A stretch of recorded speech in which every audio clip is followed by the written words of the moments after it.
Hi అండి, welcome to మన ఇంటి వంటలు. సంవత్సరం పాటు నిల్వ ఉండే టమాటా పచ్చడి తయారు చేసుకునే విధానం. 5 కేజీల టమాటాలు తీసుకొని వాటిని శుభ్రంగా కడిగి ఒక క్లాత్ మీద వేస్తున్నాను. టమాటాలు చూడండి, గట్టిగా ఉన్న పళ్ళని తీసుకున్నాను. ఈ విధంగా ఇప్పుడు వీటన్నిటిని ఒక క్లాత్తో తుడిచేసుకోవాలండి. తడి లేకుండా తుడిచి పక్కన పెట్టుకోవాలి. ఇక్కడ అన్ని టమాటాలని తడి లేకుండా తుడిచి పక్కన పెట్టుకున్నానండి. ఇప్పుడు ఒక టమాటాని తీసుకొని ఈ విధంగా వెనక భాగాన్ని కట్ చేసేసి పొడుగ్గా ముక్కలుగా కట్ చేసుకోవాలి. ఈ విధంగా నేను అన్ని టమాటా ముక్కల్ని కట్ చేసేసుకున్నాను.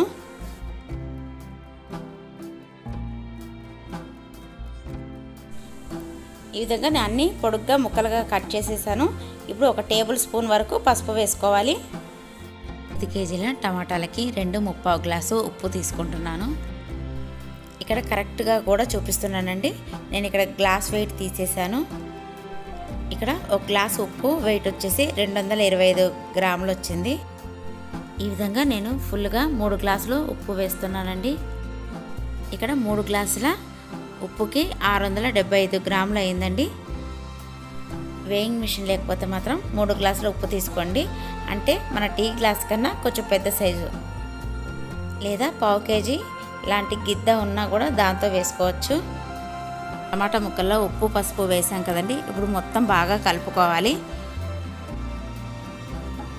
కొలతగా పెట్టుకున్న ఉప్పు మాత్రమే మధ్య మధ్యలో వేస్తూ కలుపుతున్నానండి. ఈ విధంగా బాగా మొత్తం కలుపుకున్న తర్వాత నేను ఒక డబ్బాలోకి తీసుకుంటున్నాను. ఈ విధంగా డబ్బాలోకి తీసుకొని ఒక రోజంతా ఊరబెట్టాలి. ఈ టమాటా ముక్కలన్నీ ఈ డబ్బాలోకి వేసిన తర్వాత మిగిలిపోయిన రసాన్ని కూడా ఇందులోనే వేసుకోవాలండి. ఇందులో వాటర్ కానీ ఏది వాడకూడదండి. తడ అనేది తగలకూడదు. ఇక్కడ గల్లుప్పు తీసుకున్నాను కాబట్టి కరగలేదండి. ఆ రసంలో అడుగు నుండిపోయింది. అది తీసి ఈ ముక్కలలో వేసేసి కలుపుతున్నాను. మూతలు పెట్టేసి ఒకసారి మొత్తం కలుపుకోవాలి. ఈ విధంగా ఒక రోజంతా పక్కన పెట్టేసుకోవాలి. మళ్ళీ సాయంకాలం పూటండి ఒకసారి మూత తీసి మొత్తం టమాటా ముక్కల్ని కలుపుకోవాలి. ఈ విధంగా మరుసటి రోజు ఉదయం ఒక కాటన్ క్లాత్ తీసుకొని ఆ క్లాత్ను బాగా పరిసానండి. ఈ విధంగా వేసిన తర్వాత టమాటా ముక్కల్ని గట్టిగా పిండేసి ఈ క్లాత్ మీద ఆరబెట్టాలి. నేను ఈ విధంగా గట్టిగా ఆ జ్యూస్ అంతా డబ్బాలోకి పిండేసి ఇప్పుడు ఆరబెడుతున్నానండి. టమాటా ముక్కలన్నిటినీ ఒక రోజంతా ఆరబెట్టుకోవాలి. ఈ విధంగా విడివిడిగా ఆరబెట్టుకుంటే తొందరగా బాగా ఎండిపోతుందండి ముక్క అనేది. ఈ టమాటా ముక్కల్ని తీసేసిన తర్వాత టమాటా రసం అనేది మిగిలిపోతుందండి. ఆ రసాన్ని పడేయకుండా మళ్ళీ మూత పెట్టేసి పక్కన పెట్టుకోవాలి. ఈ విధంగా ఒక రోజంతా ఎండబెట్టేశాను. సాయంకాలం అండి బాగా ఎండిపోయాయి. ఈ విధంగా చూడండి, టమాటా ముక్క అనేది బాగా ఎండిపోయింది. ఇప్పుడు 1/2 కేజీ చింతపండు తీసుకున్నాను. ఈ చింతపండులో పిక్క కానీ అలాగే సన్నటి నారలాగా ఉంటుంది కదండి, అలాంటివి కూడా ఉండకూడదు.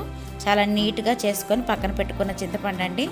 ఇప్పుడు ఈ చింతపండుని ఈ టమాటా రసంలో వేసి నానబెట్టుకోవాలి.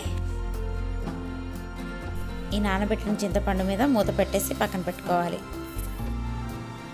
ఇప్పుడు ఎండిపోయిన ఈ టమాటా ముక్కల్ని ఒక మిక్సీ జార్లోకి తీసుకొని గ్రైండ్ చేసుకోవాలి. ఇదే విధంగా అన్ని టమాటా ముక్కల్ని కూడా గ్రైండ్ చేసేసానండి. గ్రైండ్ చేసింది ఈ టమాటా రసంలో వేసుకోవాలి.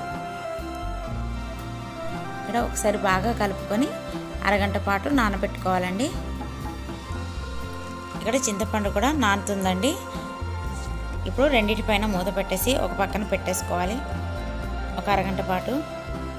ఇప్పుడు నేను స్టవ్ వెలిగించుకొని ఒక కడాయి పెట్టానండి. ఈ కడాయిలో మెంతులు తీసుకున్నాను. ఈ మెంతులు అనేది తక్కువ క్వాంటిటీ అయితే గ్రైండ్ చేసినప్పుడు మెత్తగా అవ్వదండి. అందుకని నేను ఎక్కువగా మెంతులు వేయించుకుంటున్నాను. ఇలా మెంతి పొడిని నేను స్టోర్ చేసుకుంటానండి ఒక డబ్బాలో వేసుకొని. అందుకని ఎక్కువ మెంతులే వేయించాను. మెంతుల్ని సన్నని మంట మీద వేయించుకోవాలి. వేగిపోయండి. ఇక్కడ చూడండి కదులుతున్నాయి. ఈ విధంగా ఈ మెంతులు చల్లారిన తర్వాత మిక్సీ జార్లో వేసుకొని పొడిగా చేసుకొని పక్కన పెట్టుకోవాలి. పావు కేజీ వెల్లుల్లిపాయలు తీసుకున్నానండి. ఈ వెల్లుల్లిపాయలు తొక్క లేకుండా తీసేయాలి.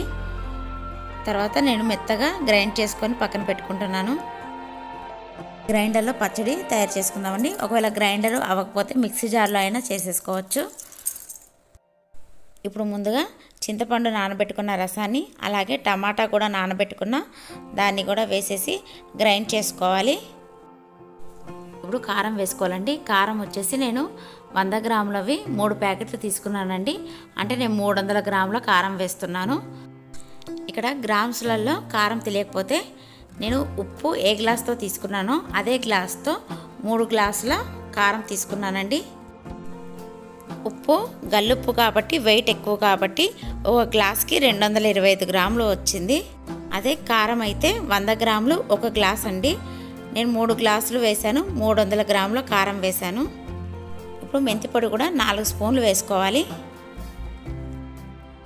అలాగే ముందుగా గ్రైండ్ చేసి పక్కన పెట్టుకున్న వెల్లుల్లిపాయ పేస్ట్ కూడా వేసుకుంటున్నానండి. ఇప్పుడు మొత్తం ఒకసారి కలుపుకోవాలండి. కారం నేను కొలతగా పెట్టుకున్నది మధ్య మధ్యలో వేస్తున్నానండి. ఈ విధంగా వేస్తూ కలుపుతున్నాను. మధ్య మధ్యలో కలుపుతూ గ్రైండ్ చేసుకోవాలండి. ఈ విధంగా ఈ పచ్చడి రుబ్బేటప్పుడు వాటర్ అనేది తడి తగలకూడదండి, నిల్వ ఉండదు.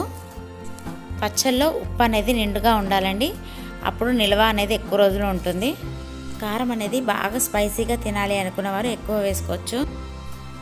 ఇప్పుడు నేను వేసిన కారం అయితే పిల్లలు కూడా చాలా ఇష్టంగా తింటారండి. ఇక్కడ నేను తడి లేకుండా ఒక డబ్బా తీసుకున్నానండి. టమాటా పచ్చడి మెత్తగా అయిందండి, అందుకని నేను పక్కన పెట్టుకున్న డబ్బాలోకి మొత్తం తీసుకుంటున్నాను. 5 కేజీల టమాటా పచ్చడి ఈ డబ్బా నిండుగా అయ్యిందండి. ఇప్పుడు ఒకేసారి తాలింపు అనేది పెట్టుకోకూడదు. 1 వీక్కి తగినంత పచ్చడి తీసుకొని తాలింపు పెట్టుకుంటే టేస్ట్ ఎప్పటికప్పుడు బాగుంటుందండి. నేను మిగిలిన పచ్చడి అంతా ఈ విధంగా మూత పెట్టుకొని స్టోర్ చేసుకున్నాను. ఆవాలు, ఎండుమిర్చి, శనగపప్పు, మినపప్పు, కొద్దిగా జీలకర్ర తీసుకున్నాను. ముందుగా స్టవ్ వెలిగించుకొని కడాయి పెట్టుకోవాలి. ఈ కడాయి వేడెక్కిన తర్వాత పల్లి నూనె వేస్తున్నానండి. గ్రౌండ్ నట్ ఆయిల్ తీసుకున్నాను. ఈ ఆయిల్ వేడెక్కిన తర్వాత ఆవాలు వేసుకోవాలి.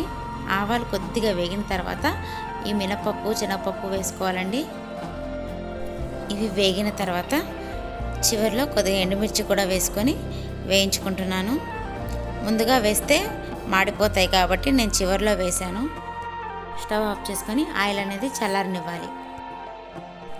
ఆయిల్ చల్లారిపోయిందండి. నేను ఒక 10 రోజులకి సరిపడా టమాటా పచ్చడిని తాలింపు పెట్టుకుంటున్నాను. ఈ పచ్చడిని మొత్తం కలుపుకోవాలి.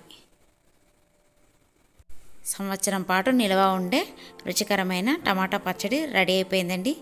ఈ వీడియో మీకు నచ్చినట్లయితే లైక్ చేయండి, షేర్ చేయండి, సబ్స్క్రైబ్ చేసుకోండి.